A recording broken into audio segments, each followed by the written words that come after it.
चार ओळी दादांसाठी. पैलवान दादांनी प्रत्येक मैदान एका दमातच मारलंय. विजयावरच नव्हे तर मनामनात प्रत्येकाच्या हृदयावर दादांचं नाव कोरलंय. पैलवान नगरसेवक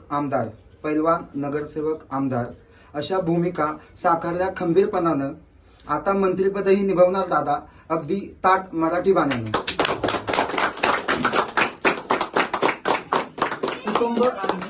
कुटुंब आणि मित्रपरिवाराशी मृदुता.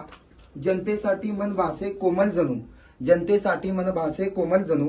कणखर बाण्याने शत्रूचा पराभव करणारा. शिवशंभूचा वारसा जपणारा मावळा तुझ म्हणून. हिंदुत्व विचाराची आगतू. गायकांच्या गळ्यातील राग तू. तरुणांच्या मनातील ध्यास तू. सामान्यांच्या उत्तरांची आस तू. आयुष्याचं सोनं करणारा परिस तू.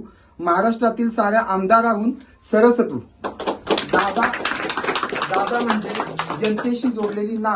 दादा म्हणजे जनतेशी जोडलेली नाळ आणि भोसरीकरांचा सुवर्ण काळ.